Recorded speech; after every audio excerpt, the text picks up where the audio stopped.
राम राम शेतकरी मित्रांनो, आज आपण कल्चर घरी कसं तयार करावं आणि भविष्यासाठी कसं सुरक्षित ठेवावं याविषयी आपण आज बोलणार आहोत. आता आपण जे 200 ml पाठवलेलं आहे ते सर्वात प्रथम 10 लिटरची बरणी घ्यायची.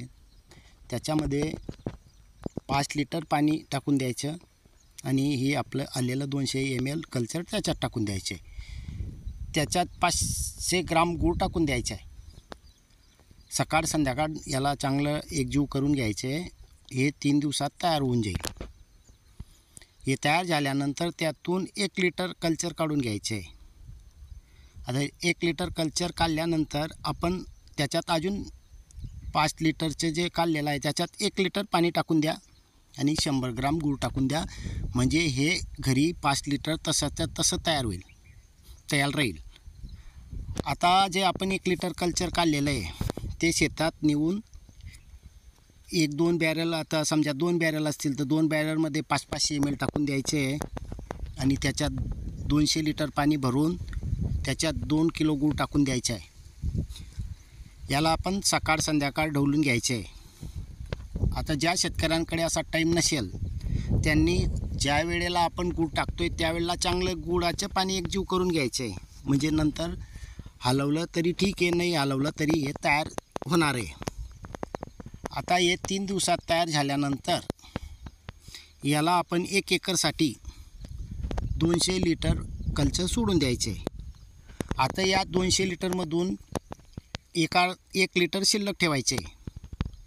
1 लिटर शिल्लक असल्यानंतर त्यात 200 लिटर अजून पाणी भरायचे. 2 किलो गूळ टाकायचे.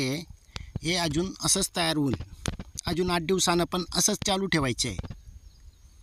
त्यानंतर 2-2.5 महिन्यानंतर याच्यात खाली गाळ जमा झालेला असतो.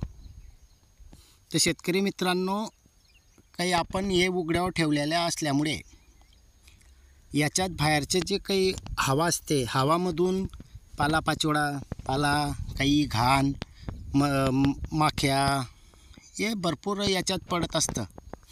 तर त्यामुळे आपल्याला जास्त दिवसानंतर याचे परिणाम कमी व्हायला वाटतात. तर त्यामुळे हे सर्व 2-2.5 महिन्यानंतर हे सर्व कल्चर सोडून द्यायचे. त्याच्यानंतर पाणी भरायचं, धुवून घ्यायचं, चांगलं पाणी भरा, 2 किलो गूळ टाका आणि आपण जे घरी ठेवलेलं आहे 5 लिटर त्यातून अजून 1 लिटर काढा आणि त्याच्यात अजून परत 1 लिटर पाणी टाकून द्या. म्हणजे हे घरी 5 लिटर तसंच्या तसं तयार होईल. त्याच्यात थोडा गूळ टाका. हे काढलेलं 1 लिटर कल्चर आपण शेतात आणून त्या बॅरलमध्ये टाकू शकतो आहे.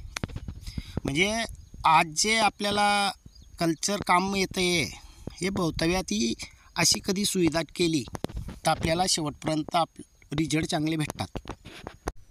शेतकरी मित्रांनो, हे झालं बनवण्याची पद्धत. आता आपण पुढच्या वेळेला ह्या कल्चरपासून कोणकोणत्या निविष्ठा आणि कशा बनवाव्या आणि किती सोडाव्या आणि किती प्रमाणात द्यावं लागेल याविषयी आपण सांगणार आहोत. 1 एकरला जास्तीत जास्त किती दिलं गेलं पाहिजे आणि त्यापासून कोणकोणत्या निविष्ठा बनवतात हे सर्व मी जे बनवतो आहे या मला जे परिणाम भेटत आहेत हे पुढच्या व्हिडिओमध्ये आपण सांगणार आहोत. धन्यवाद.